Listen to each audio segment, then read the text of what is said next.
Hello, and welcome to this episode of Countercurrents. Recording this on Thursday, September 11th, a date made infamous by the attacks of 9/11 24 years ago, and also as the day after the murder of Charlie Kirk. I'm going to be talking today with my friend, Andrei Martyanov.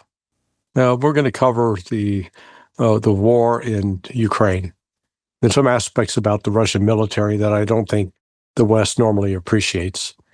But I encourage you to watch, share with your friends, and please hit the like and subscribe button if you think this is worth listening to. So we'll turn shortly to my friend Andrei. All right, we're not we're alive, but never call. This will appear a couple of days after we've talked. So let's start with this whole Charlie Kirk phenomenon. Yeah. And why do you think it's had such resonance overseas in terms of the reaction? Because it's people in England, people in Germany, people in Russia. It's really evoked a pretty strong reaction. What's your take of that?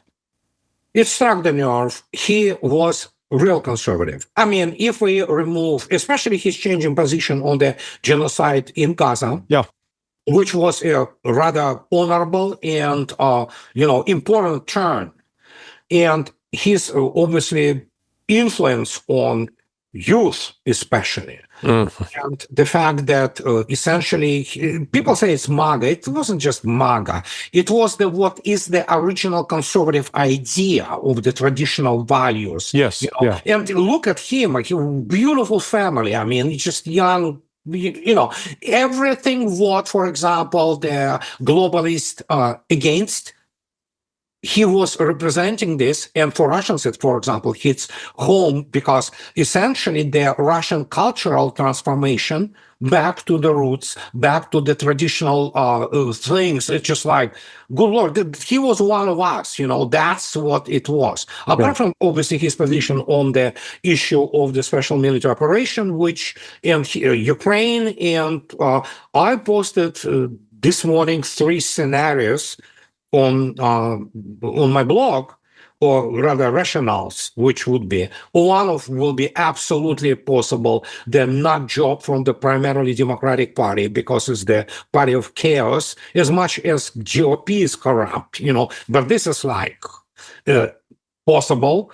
Obviously, Israeli hand in it, considering very vast actually influence he has on the especially youth and emerging. We know it emerges new American political elite, and of course the obviously Ukrainian part, and you can see a bacchanalia in Ukrainian social media being giddy, just applauding it, enjoying that he was killed, so it's just like no, it's not really shocking. Those people, they just, then the whole nation is actually in the mental breakdown. And yeah. Well, what I find fascinating about Charlie Kirk. So he's 31 years old. Yeah. Are you ready to go back and be held to account for what you were thinking and believing back when you were 31? Oh, nice. Yeah. So, but you watch in terms of, he may have had some beliefs that people would disagree with, but I never saw him on a video where he was yelling at somebody, where he was attacking them personally with ad hominem, calling them a fat cow or a stupid bitch, or never any of that. He always argued the case rationally, and particularly on the issue of there's no doubt that he had been brainwashed into the whole Zionist cause. Yeah, oh, absolutely. It was part of sort of mainstream conservatism 4 years ago. But I think that one of the central parts of his approach was the sanctity of life, and that you've got to respect that unborn children are human beings that should be protected. And so when you start from that premise that all life is valuable, then naturally, when you come face to face with the horror, the genocide that's taking place in Gaza, that you've got to start wrestling with that and say, do I believe it or do I not? And we saw on July 13th at the Turning Point Convention, he hosted a debate between this comedian, Dave Smith, who's Jewish, but hates the Zionists and has been one of the most articulate voices in arguing against what they're doing. And this other Zionist hack, a guy named Josh Hammer.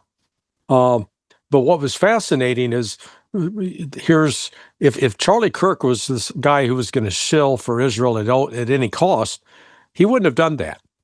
And in presenting that other side, the Dave Smith view was embraced by at least 2/3, if not 3/4 of the audience.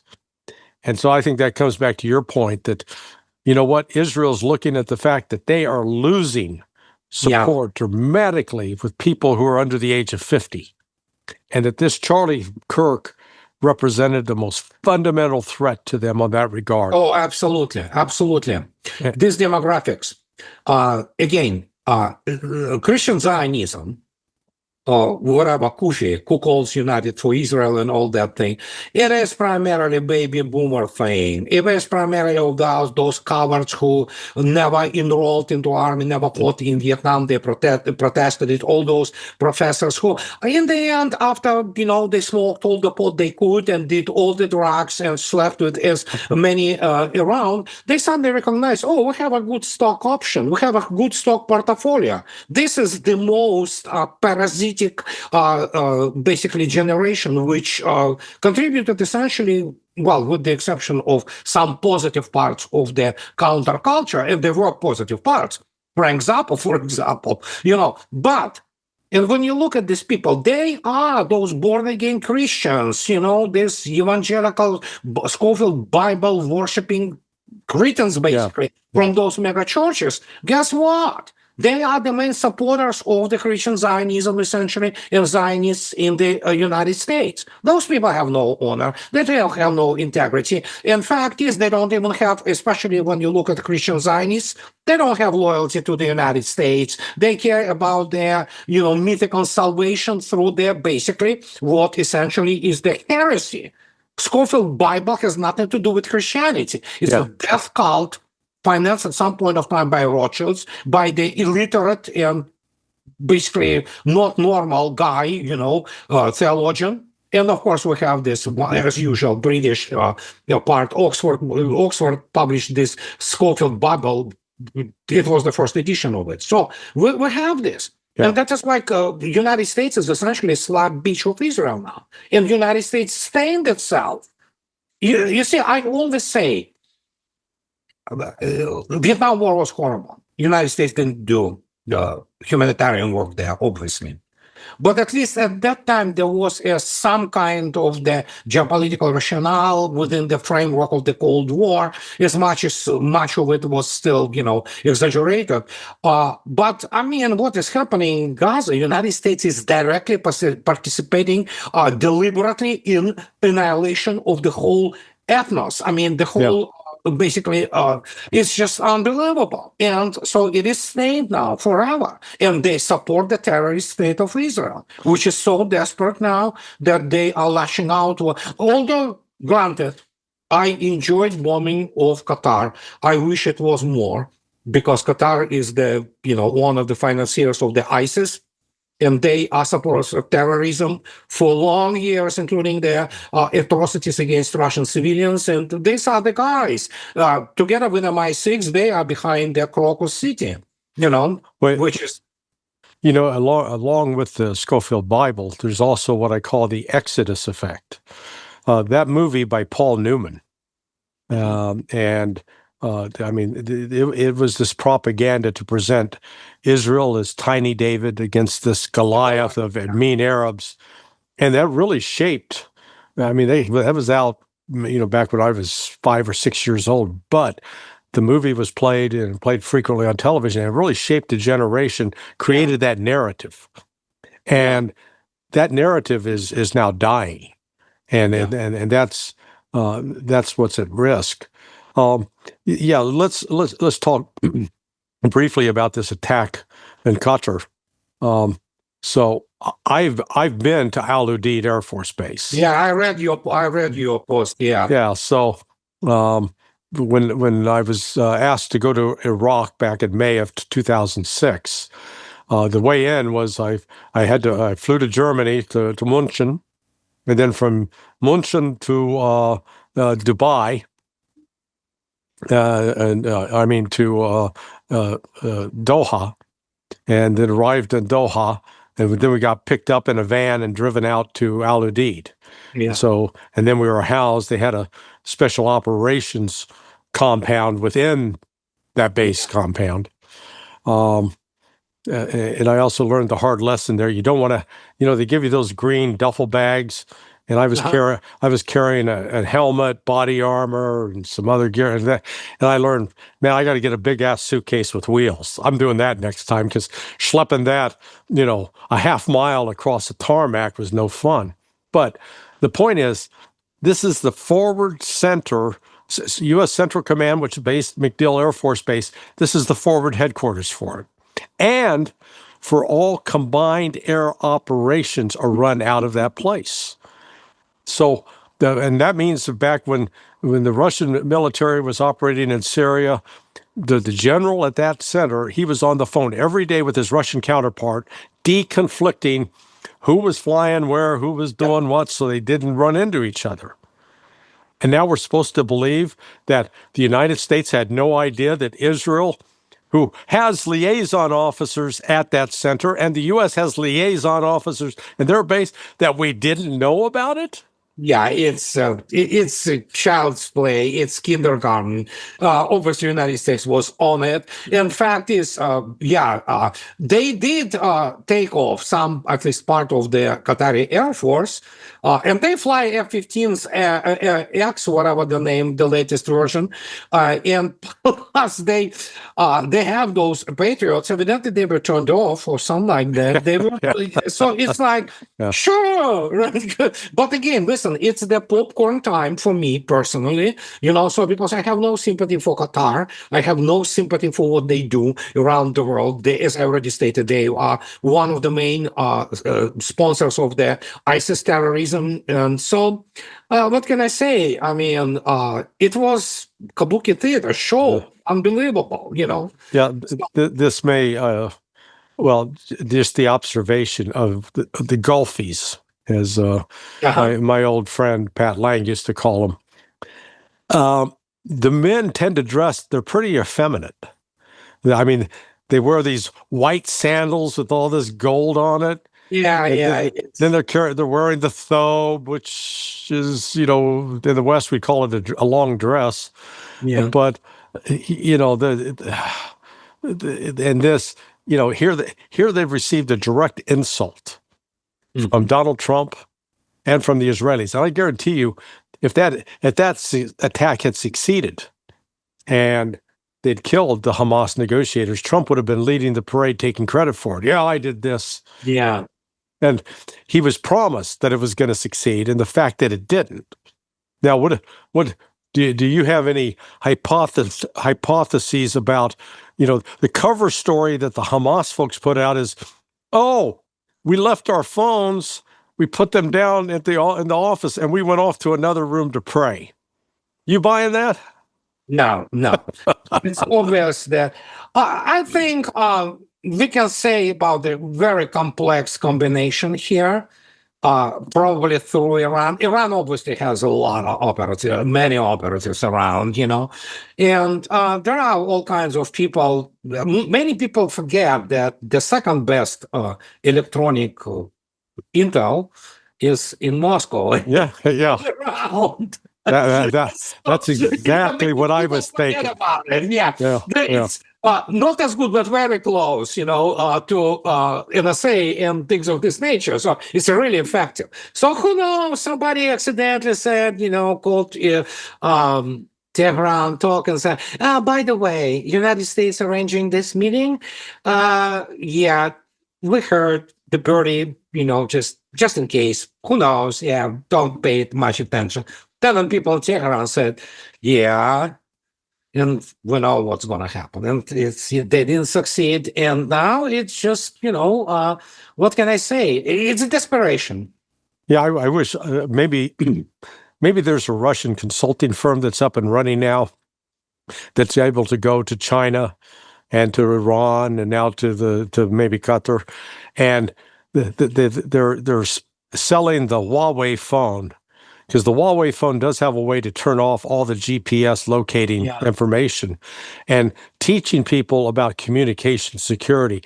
Turn off the damn GPS locator, because that's how they keep finding you. I mean, we've now got this pattern where the United States tells you, hey, let's meet at such and such location on such and such date, and see you at 4:00. And then when you show up, you got 3 guys in the bushes waiting to kick your ass. Yeah. So the U.S. and Israel have been doing this repeatedly. Yeah. And I think at some point some of those guys are going to wake up and go, wait a second, we can't keep doing this. Yeah. Yeah. And there is another thing. Don't forget also that there was it was in Doha where one of the leaders of Chechen terrorist groups and bandits was assassinated somehow by Yandarbiyev. He was killed in Doha. Some tourists, who knows? Things happen, you know. And absolutely.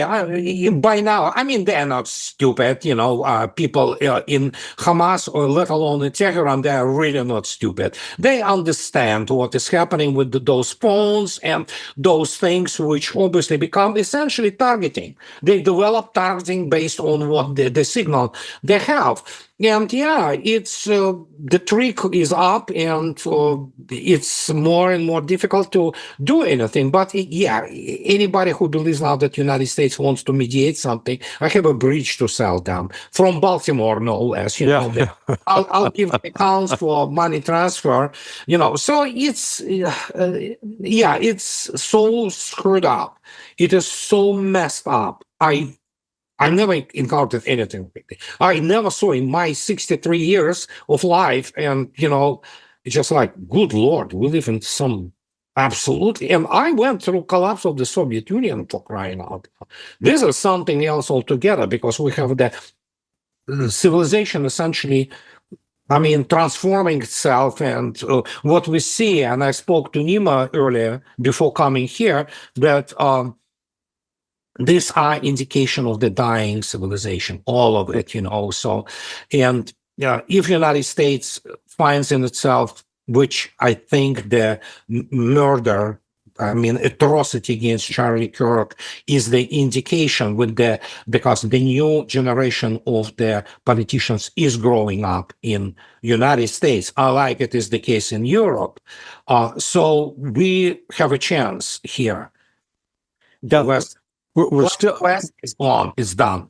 It's over. But we're still confronted in the United States with this rancid Russophobia. Oh yeah. It's an irrational hatred of Russia. Is the only way I can describe it, because you step back and say, okay, give me the bill of particulars. What is it exactly that Russia has done to us and done to just harm U.S. interests?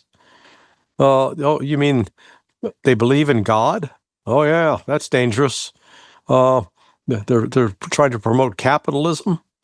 Yeah, we can't have that.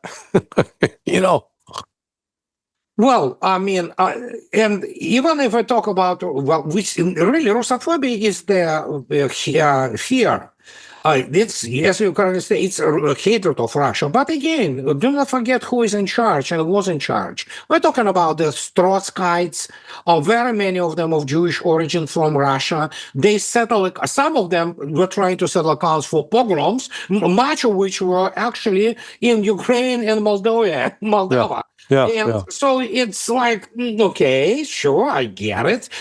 Hey, it was the Red Army which saved your ass, in the end, those people, no, they don't care. They have all this so-called opposition, which are really not jobs. Pretty much anything what you talk about, what came out of the so-called European left wing, philosophically, it's not even left wing. It's a neoliberal ideology, all built around the sexual deviation, all kinds of the perverted things, which is critically postmodernist things, Yeah. and we suddenly have the postmodern civilization where you can be anything and do whatever you want without any consequences, because we have the individualism brought to a grotesque forms, and as a result we have all of that. Russians are against that, and many people will say in Democratic Party, hatred of Russia is based on the fact how Russians handle LGBTQ, whatever Russians don't even go to Q, whatever, lesbian gay community. They say, whatever you do behind your closed doors, you can screw yourself and do whatever you want. You're not allowed to be anywhere around children. You're not going to get any children because, other than that, sure, nobody, but you're not going to get any pride parades because it is contrary to the, essentially morality of people. Yeah. And as the result, many people do not remember. And again, it's obviously Democrat promoted primarily. Obama, instead of actually, he was invited to the opening of Sochi Olympic Games, Winter Olympic Games in 2014. He sent in, after Russians adopted this law about the, that LGBTQ, you are free to do whatever you want, but this is what it is. Yeah. He sent all this lesbian and gay delegation to Sochi as if to, that's who they are. This is what DNC is. DNC is nothing but organized crime group. As much as, for example, GOP is utterly corrupt. But you have from GOP sometimes some common sense people. You have people like Marjorie Taylor Greene. You have Matt Gaetz. There are all kinds of Thomas Massey. In Democrats, it's universal because it is totally against globalist agenda, and that's why they hate Russia. And then you have all those so-called, especially New York jury, and who hate Russia, but just because they hate it. It's they understand in many respects that whatever the plans have been, and they are deeply rooted in the Trotskyist view. Trotskyism is essentially was globalism. It doesn't matter what you want to do. If you want to do socialist revolution, as Trotsky wanted, or any kind of the revolution, or any kind of the change of the regime globally, that's Trotskyism. Pure and simple. They have been annihilated by Stalin. Trotsky ended up with the ice pick in his, in his skull, and they cannot forgive it. Well, in fact, I want to follow up on that because my impression, but it's not widely reflected in the West, is that this battle between Stalin and Trotsky was, as you correctly note, Trotsky had this global revolution in mind, and Stalin was saying, well, we got enough problems here at home. We're going to focus upon building the Soviet Union, not going out and changing the world with this global revolution. Yet, in the West, it's paradoxical. On the one hand, Trotsky is sort of venerated a little bit as the good communist, but at the same time, the Soviet Union is portrayed as this global communist conspiracy trying to spread global communism, when my reading of history is Stalin was absolutely against that, not in favor of it. Am I getting something wrong here? Or? No, when there was a Lend-Lease issue during Great World War II, FDR asked him, how about Comintern? And Comintern was a great vehicle for the Soviet intelligence services, Sure. Because obviously you have Stalin said, okay, if you don't like it, let's close it. And he closed it. Simple, he dissolved it, because there was very little use of it, except for you had a very good network, basically, of the informants through the Comintern, no doubt about it, who were doing this. Some of them were doing this for very simple ideological and, convincingly, they believed in it. But for the most part, it was like he just dissolved it, and not because he obviously, the lend-lease and aid from allies was important, but it's just because, it was one of those vehicles which Stalin do not particularly care. It was very much, if you look attentively, it was very strong Jewish and Zionist, presence there. Many people don't recognize, essentially, people say, Polina Zhemchuzhina, the wife of none other than Mr. Molotov, the commissar for the foreign affairs of the Soviet Union, the only guy who can call actually Stalin on T, which means like basically close friends, like, the hey buddy, that's what it is. Yeah. Well, guess what? His wife, Polina Zhemchuzhina, no, not Zhemchuzhina. Good Lord, what's her name? Doesn't matter. She was imprisoned. She was persecuted. Molotov still retained his post of the commissar for the foreign affairs. Why? Well, she was Jewish. And the reason she was actually imprisoned because she obviously was basically, she had access to the highest political and party elite in the Soviet Union. She was also a pretty big Zionist herself, So, and as the result, she obviously was also leaking a lot of interesting information which you could get from her husband. And so basically she was imprisoned. Persecuted. People, what is that? Why? Well, because she was a Zionist. Yeah. Look, she wasn't like totally convinced Zionist, but she definitely was leaking a lot of information into the Jewish and Zionist movements, which were already, all over the world then. And Molotov, you know what? He didn't protest much. He tried, obviously, to say it to her, but she actually sat out her term in prison, returned, and actually, just to show you how interesting people acted and how they thought, when Stalin died in 1953, when she learned the news about it, after she went through Gulag, she lost consciousness. She fainted because that's how it struck her. This is bizarre, combination of the feelings, So this is one of those indications, and Stalin dealt with it. He had to deal with it. By the way, have you ever seen the more recent movie, The Death of Stalin? No, it's garbage. It's well, it pretty accurately portrays the history, but it does it in sort of a Monty Python-esque. But they do show in their freeing Molotov's wife from prison. Okay. So I have to take a look at it. I did. It is. But she was released. She sat out most of her term. It wasn't a long term. They gave her like 10 years. I don't remember what the details are. She sat like something, and she was released, obviously, and nobody was going to kill her, unlike it was the case with this, Trotskyist and this faction in the, Communist Party. Well, all kinds of Bukharin, Trotsky, all those globalists, essentially, all of them Jewish. So, and that's why they hate Stalin, they hate Soviet Union, because, for example, many American Jews, they view it as yet another iteration of persecution of the Jews. Yeah. Well, in reality, there were also Russians who were, Trotskyites, and many people do not know this. But Solzhenitsyn, this SOB, he himself admitted in interview to famous Russian and Soviet director Stanislav Govorukhin, you can find it on YouTube. He said, well, speaking of the way things were going that time in the Soviet Union, I was imprisoned absolutely correctly and justifiably. That's what he said. Because guess who Solzhenitsyn was?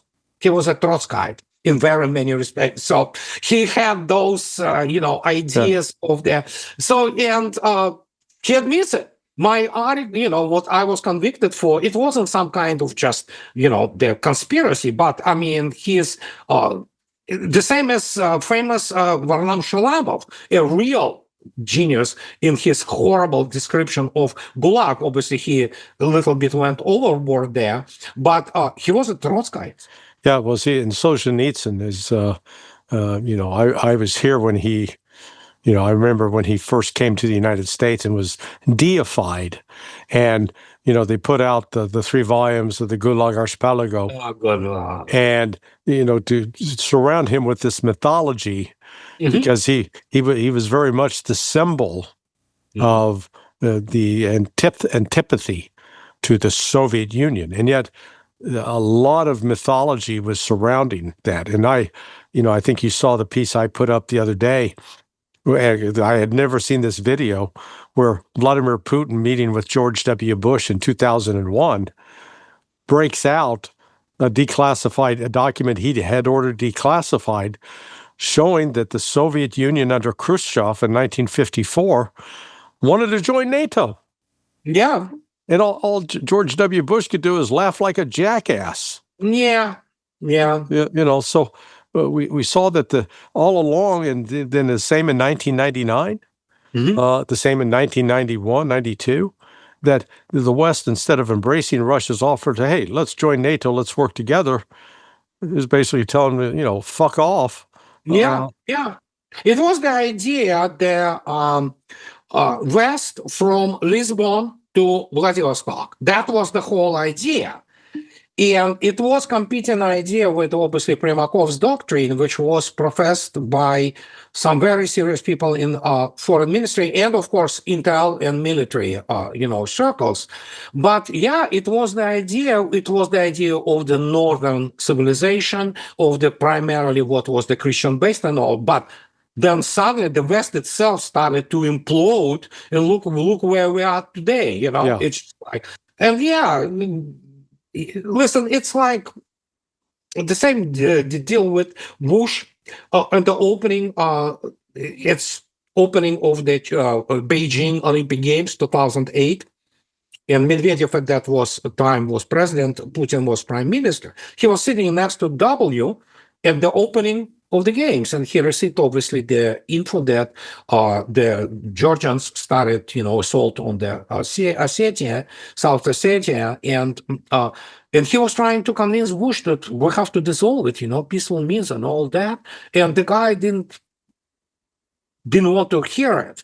So, Medvedev at that time said, screw you then, and he gave the order to the 58th Army to do what they did, and but yeah, they really were so high on this perceived victory in the Cold War that essentially, and especially under the what is known at that time, the first immigration, Soviet immigration, which very much was Jewish, apart from, some other Russian and other nationalities, and all kinds of the Banderites, which have been hanging around here for a long time, they essentially created, absolutely, as you said, the mythology of that. And as the result, they got high so much on coal aid that they missed completely the plot. And we see the result of it today, which has the catastrophic, for the West, historic, implications and ramifications. And,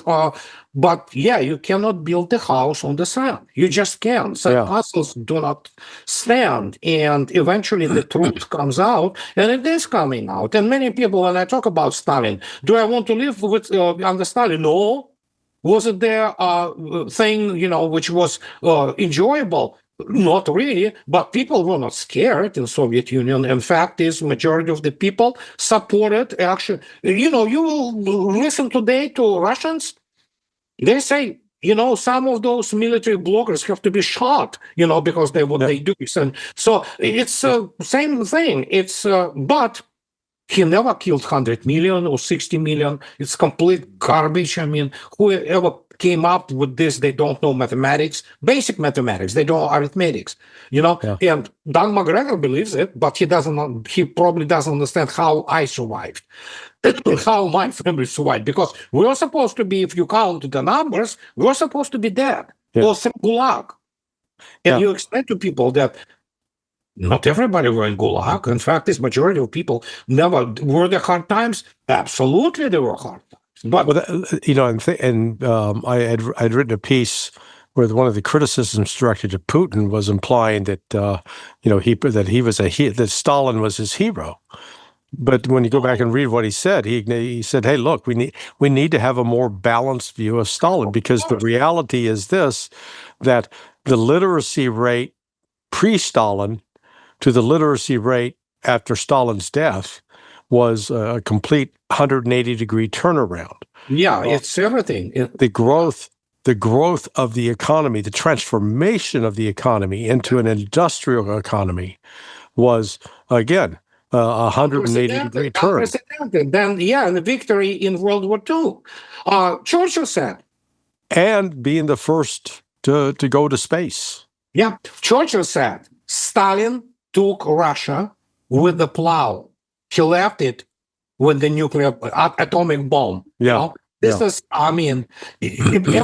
Space program. Korolev, the genius behind that. Obviously, he was persecuted. But again, when you begin to look at those purges and everything, there were purges and there were purges. There were all kinds of things. Many people don't understand. Overwhelming majority of the Gulag system were common criminals. Robbers, rapists, murderers, all kinds of people like that. But they count them as the victims of the Stalin's regime. Really? Do you count people sitting in the Colorado facility now? Those drug lords and serial killers. Do you count them the victims of the American regime? No, they're criminals. They think that.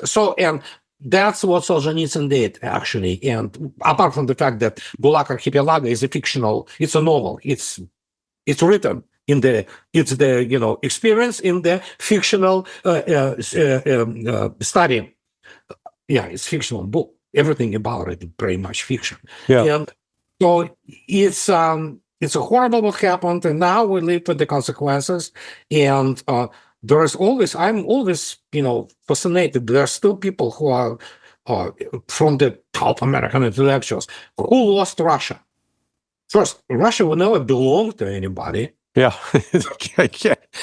lost Yeltsin, absolutely. Criminal, corrupt regime, which was essentially, Russians were genocided. Between 5 and 8 million people died in 1990s as the result of those catastrophic and inhuman reforms. Jeffrey Sachs knows about it. He was the guy who developed those reforms. And then he understood, I quote him, "We cut the patient open and recognize that it has different anatomy."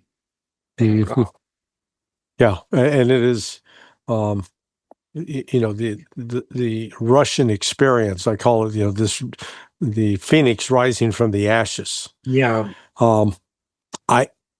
look back and wonder, how did Vladimir Putin know to do this? Because he took the reins of power on August 9th, I believe, 1999. 1999, I think, yes. It was 2 days. It was 2 days after the start of the Second Chechen War. So I think that was the sort of led the military and the intelligence services to say, okay, we got to get somebody who can find his ass with both hands in the position.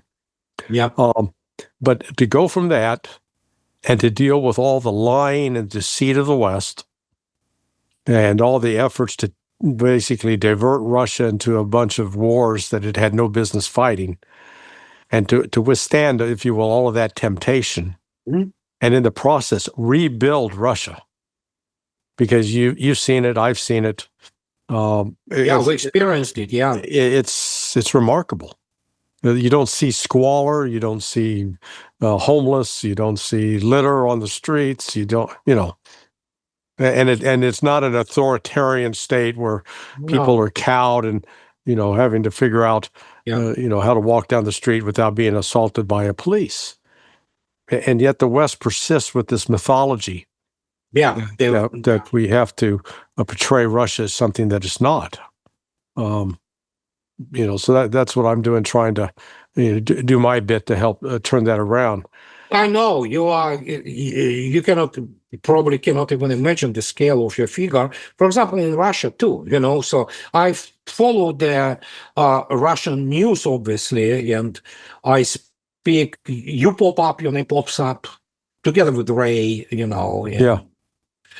So Danny Davis, so they pop up. Well, Doug McGregor, for all his complete detachment from the real history of the Soviet Union, these people, especially you pop up constantly in news and people defer to you and refer to you. Scott, obviously, Scott also Scott is a big deal in Russia. And so it's wonderful that it's happening. It could have happened, obviously, in 80s. Yeah. It happens today because we have this wonderful tool, internet, and this is America's one of the greatest contributions, to the world. And again, it's American technological and industrial genius which created this. Well, this is 21st century samizdat. Right? Yeah, in many respects, absolutely. But it is American and its immense contribution to the human civilization. This is what I'm saying. We can sit and criticize the United States, and it certainly deserves it so. But nobody denies the enormous contribution of the American technological and scientific genius to human civilization. That is why for example, I can criticize government, and I do. I mean, I know U.S. Congress is pretty much corrupt to the core, we know that.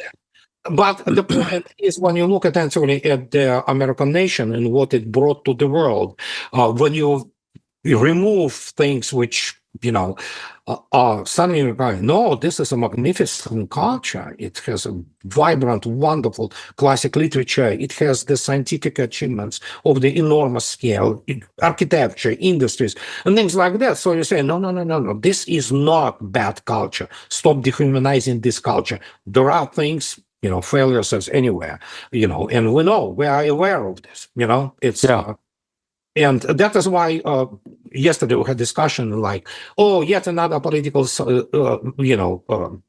assassination in the United States. Hey, if you look attentively, political assassinations are happening everywhere. I mean, look at the Prime Minister Abe, assassinated in Japan. People say Americans behind it. Yeah, possibly, but fact is, people do get assassinated. Mr. Nemtsov was assassinated in Moscow.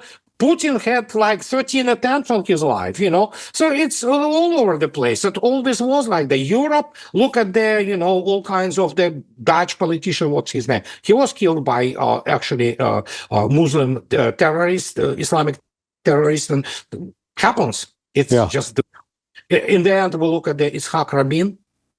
He was assassinated by the Russian Jew who was radicalized, and Yitzhak Rabin was the best chance for Israel to, survive essentially in the long run and essentially address the issue of Palestine and things of this nature. He was assassinated.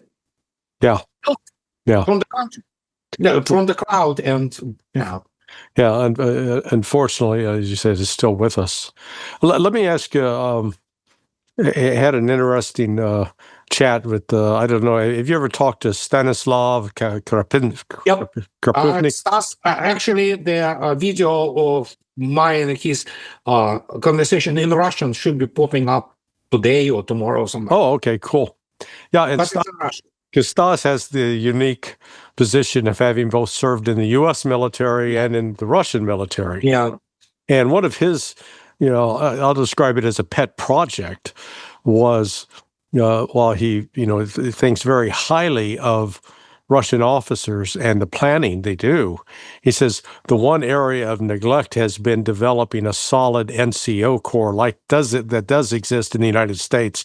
I wonder what your thoughts are on that, having been through the mill on this. It's a not correct thing. Actually, it's a very famous shtick from the Soviet times, because they saw, you have sergeant who is nothing more than a recruit. What they do not recognize, Soviet army, Soviet armed forces always had a very strong NCO Corps, and it was what is called praporshik, and Mishman. I had what is called the senior of the team lead, for example, under my command. In fact, I had two of them. And guess what? He wasn't midshipman, but midshipman, it's used to be the called for the Naval Academy. But you have to understand, he was running my command of the signal and navigation command, but primarily signal, radar, sonar, all kinds of things, for example. Well, guess what? He had actually the undergraduate degree. He served for, my God, he went through the NCO school for a year, but he had also civilian degree. I had also the other guys who were running the navigation team leads. So, I had them all, and everybody had them, So, and you go to the Marines in Soviet Union and today, praporshiks, who were the team leads of all kinds of people, they were always there. Yeah. But they were looking, because this is misunderstanding. They say, oh, this guy is sergeant.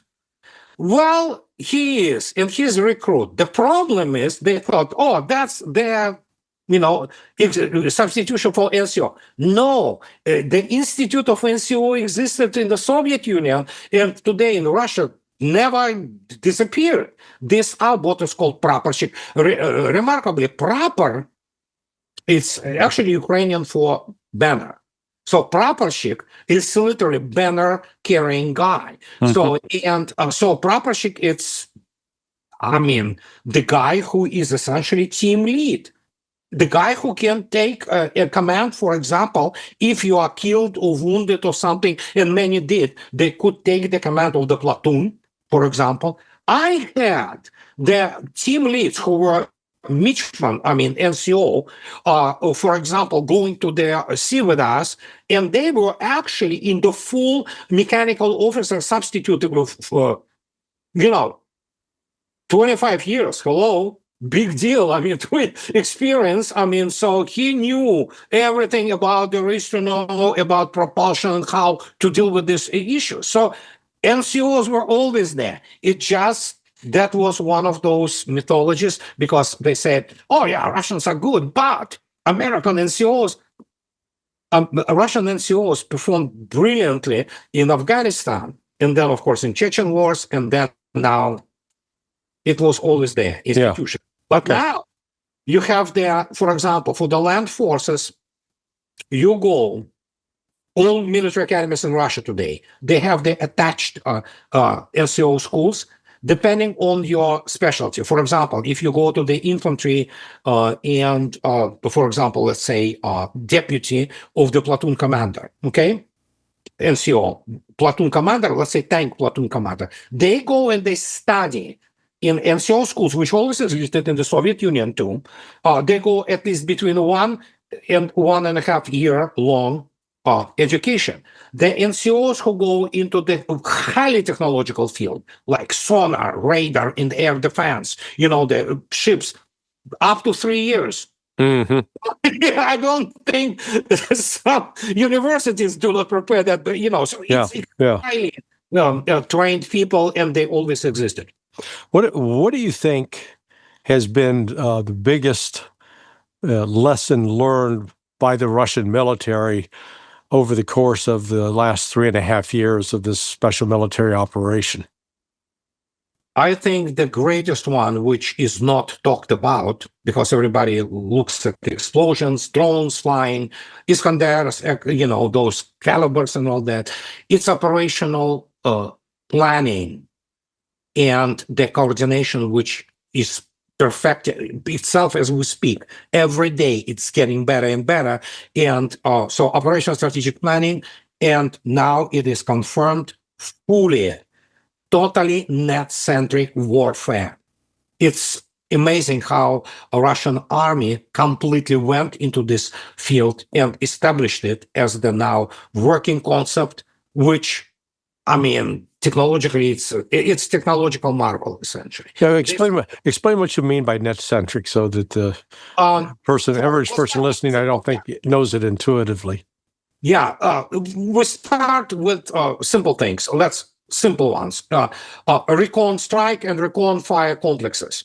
It's like simple with that. You have the drone, you have all kinds of sensors like penicillin. It can even hear things from huge distances and it gives you immediately bearing and distance and range, whatever you need. So somebody shoots at you, artillery. Your recon or a fire complex immediately detects it using all kinds of things, anti-artillery, anti-gunnery radar and things like that. You immediately develop information and you get the targeting. Initially, Russians were getting this thing within 8 minutes. By that time, many crews of the NATO essentially troops and Ukrainians could escape. Within half a year, it went down to less than a minute. So suddenly, that's rook, rather rock, what it's called. So then suddenly you have many of those things, okay? And you integrate them into larger network. And then suddenly you integrate things into the network which come from your AVACs, early warning systems. Right. You integrate this gigantic integration of what is called signal fusion or data fusion. And then suddenly, when I'm a shooter, whatever I shoot, tank, whatever I shoot from the gun, or I launch Iskander missiles, I know not only what is narrow thing for me, but through the nodes of this thing, I can see what others are seeing. And that obviously affects in the most positive way, depending on how you use. There are all kinds of things to deal with these Kalman filters and things like that, which allow you to process enormous volume of the data, and you get extremely accurate targeting. You provide extreme situational tactical awareness across the whole battlefield, battle space, and to the such point that, and I spoke about it, that you can quote me on this, okay? It's speculation, but I know it's very much true. There are spaces in the General Staff building, in Ministry of Defense building in Russia today. Obviously, they are highly classified. But you literally remember the Star Wars and Battlestar? You have the whole places which give you 3D operational and tactical picture in holographic view. You literally see who sits here, so you designate them because this is the level of the tactical and operational awareness, which is allowed through the integration of circuits. It's famous Metcalfe's law. It's the number of the informational nodes, and the more the nodes you have, each communicating with each other, then suddenly you have the picture, which is United States has it in the Navy. It's called cooperative engagement capability. It's obviously is not very good when you have air defense, which doesn't work that well. But they literally see from different ships, from different aircraft, everything comes in one picture, and you have suddenly as Mr. Friedman, wonderful man, actually, serious scholar of the U.S. Navy. He has PhD on, he taught, and he stated that if to put in the most simplest terms, what is the net-centric warfare? It is a picture warfare. You get picture. You literally have what you saw before, like, small, narrow thing. You suddenly have the whole thing, canvas, and where the enemy is, what is he doing, how is he doing, everything in the real time. And that is why this was achieved.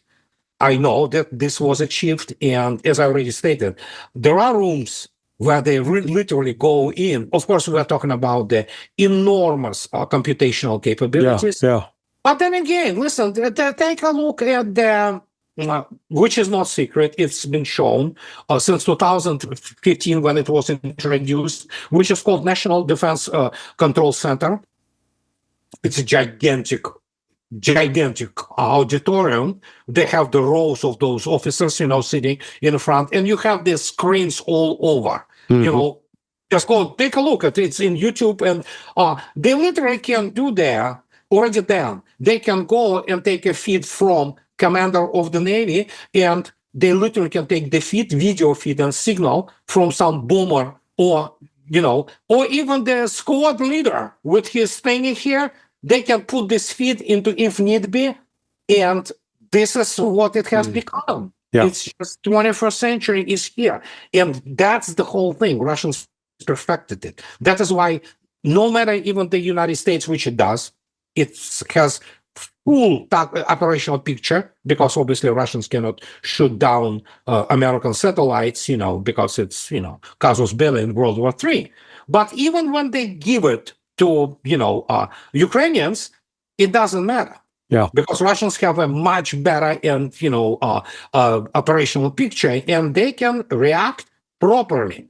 And we go into this OODA loop, and that's the whole other can of worms. Well, my information's dated, but what I saw 6-7 years ago, and remember, I was working with the special operations forces, who were, they were the elite. They got the stuff that the regular Army and Navy didn't get. Course, yeah. And so, what happened was the morning meetings. Well, the generals would, like the commander of JSOC would start off a secure video teleconference at, say, like 8 a.m. And you've got all the stations from around the world popping in. So it's at different times in different places. And they would be doing their briefs, and then, there'd be PowerPoint. But that thing would go on for an hour and a half, 2 hours. And then they'd go off and, do their thing for the workday in the United States, and then reassemble at like 5 o'clock in the afternoon to do the same thing. And it was really pretty, if you will, clunky and cumbersome. And it was not net-centric. I can, you didn't have the teams that were out at a particular location able to say, this is what we're seeing immediately. And it still used to have a variety of hoops to jump through. Yeah. So, and I don't think the U.S. is caught up to that. No, it comes with this practice, and especially when you look attentively at the fire means. And I'm not talking about strike means, which are obviously means like Iskanders, calibers, all kinds of their long-range fires. I'm talking about fire means, that is artillery, there are all kinds of the MLRS, things of this nature, which are tactically require immediate reaction. Mm-hmm. Suddenly, when you have the whole battlefield in sensors, and many of them are secure, again, many people don't know. T-90M Prorif tank can give information and targeting and receive otherwise to the AVAX, to the plane flight. They have data links, and they are able to process it. That's what many people also, the bunch of the fanboys don't understand. Oh, T-14 Armata is the failure. No, it is produced now serially. Yeah, it wasn't used primarily there. It's a node, one of the nodes. Armata can communicate with air defense complexes even, So it's just, it's one radar somewhere. Imagine this: your radar, for example, not as effective for anything, but if it has the signal of the cruise missile flying in, it has data link which automatically already spreads this, including to the point of the air defense complexes, which already have approximate track, because they have some data points, and that is processed, and then suddenly. Again, it has to be understood there, and Mr. Putin himself stated it. And I was writing about it for many years. The combat effectiveness of Russian air defense system today is in excess of 95%, something around 97%. This is insane. It's like practically any strike is mitigated. This is what you do, and it's built, and the echelons, all kinds of things, from Thors to Panzers to goes to Books and Ones and all those robots, essentially S-350s, and down up to S-400s, and then eventually to all kinds of things. And that has been perfected. It works. Not only it works under the conditions of the constant electronic interference, under conditions of being exposed by United States satellite, grouping. Yeah. Because United States has the full electromagnetic picture of the Russian operations. They know when, what air defense complex on, which one is goes down. That's how the Ukrainians can find those gaps once in a while, And so, yeah, and it works. Yeah. Well, listen, I've kept you now just about an hour, so maybe this is a good point to stop. Sure. Great discussion, as always, enlightening, informative. And anybody who's got the good sense to spend an hour and watch this, they're going to come away smarter going, hey, that Andrei knows what he's talking about. Yeah, no, not really. I spoke about things I know about. Most of it, yeah, it just... Well, but it's the things that escape the average person. Yeah. Even the above average person in the United States military. They don't grasp it. And so I think, your podcast over at smoothie12xblogspot.com or 12x.blogspot. Well, X12. X12. smoothiex12.blogspot.com is where they can find and follow you. So thanks, my friend. Been great chatting. All righty. Hey, thanks for watching. As always, Andrei brings a lot of insights, and we were able to cover quite a bit of territory. I hope you enjoyed this. Please hit the like and subscribe button, and tell a friend, relative, neighbor.